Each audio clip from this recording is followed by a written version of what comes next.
Good day, Sir Rude Sakayan. Thank you for joining us today. My name is Nicole. And I'm Chester, and we will be conducting an interview. It's a pleasure to meet you. Before we begin, we want to express our gratitude for your time and participation.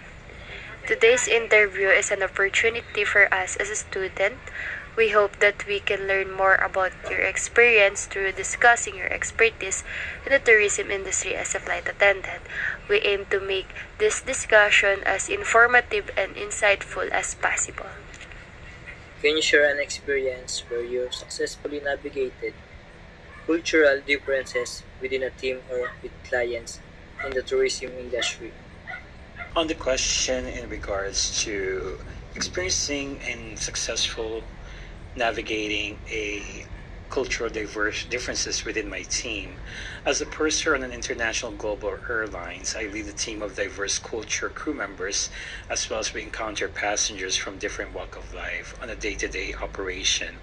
We remain the company's ambassador to provide a welcoming, elevated, and caring experience for them. And part of navigating cultural differences is acknowledging the cultural market based on our destination. As a team, we value our passengers' strong beliefs and their background.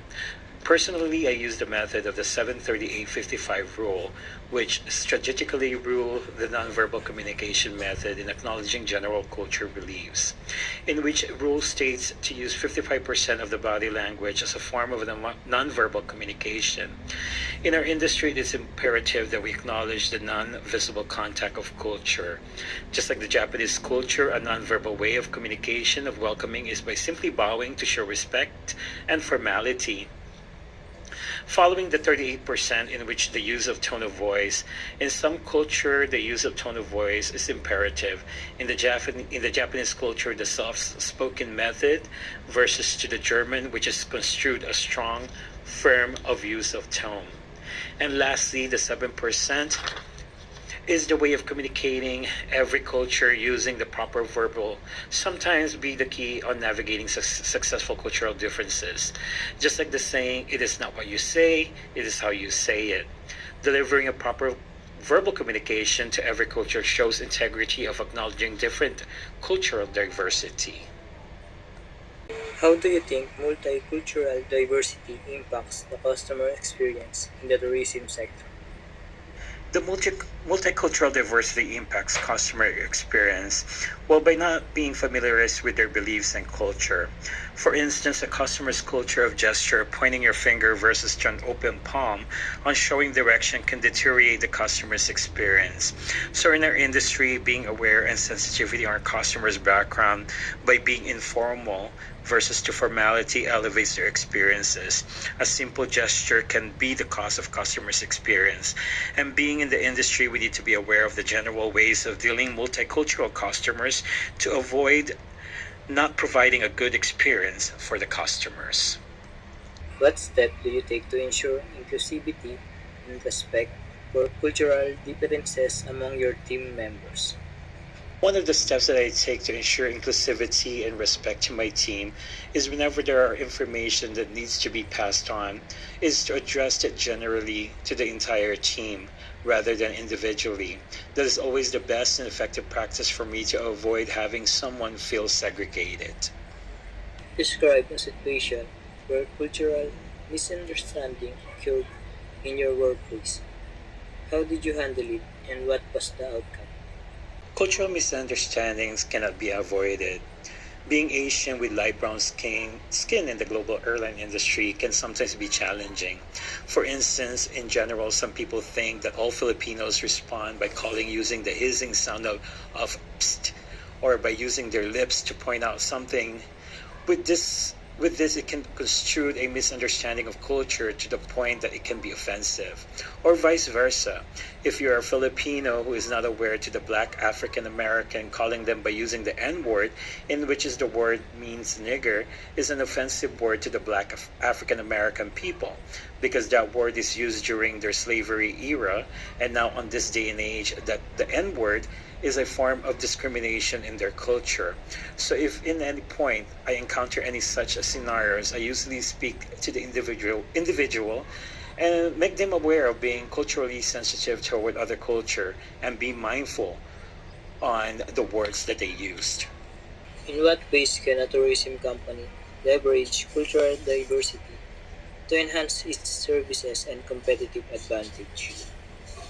One of the ways a tourism company can enhance their services and be in a competitive advantage is providing a cultural sensitivity training in their workforce. If their company is dealing with a particular culture market, having that training can give their team a better understanding of their market to deliver and enhance services to their customers. How do you stay informed about different cultural norms and practices relevant to the tourism industry? In the industry that I am in, I stayed informed by the company's advisory on the particular market of destination that I will be serving. I also challenged myself on learning a bit of pieces of their culture either via Google or simply reading books online or carrying events so that I can relate to the cultural market that I am serving. What role do you believe language play in managing multicultural diversity in the workplace? And how do you address language barriers? Language plays an important role in a multicultural workplace because sometimes the language can rely on information that is necessary to your customers and team to have a better grasp of understanding. And to avoid the feeling of unease of the language barrier is to avoid using your native language if it's not necessary, especially if other culture is around you, so that you can avoid misunderstanding with your peers and only speaks in the general language. Can you discuss any specific policies or programs you have implemented to promote multicultural diversity in your previous role? In the industry that I am in, I stayed informed by the company's advisory on the particular market of destination that I will be serving. I also challenged myself on learning a bit of pieces of their culture either via Google or simply reading books online or carrying events so that I can relate to the cultural market that I am serving. How do you approach training and development to ensure all employees are culturally competent and sensitive? Well, on the training aspect, I'm a firm believer that training is constructed on what is expected from them to get the job done. Maintaining professionalism and integrity to your team exemplifies culturally competence and sensitivity. What do you consider the biggest challenge and opportunities in managing a culturally diverse workforce in the tourism industry today?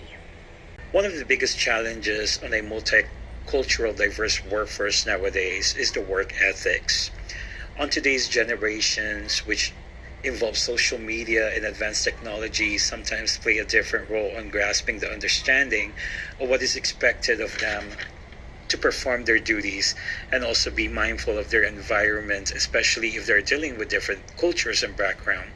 That is why it is important that proper training is given to your team in our industry to have a self-development to enhance knowledge and sensitivity of their culturally diverse environment, both professionally and personally. Thank you for joining us today, Mr. Ruud Sakayan. I'm glad that you accept our request ahead of time. We appreciate your time and effort that you've given to us. Again, we are from Philippine Christian University, and I'm Nicole. Thank you and have a safe flight, Mr. Ritz.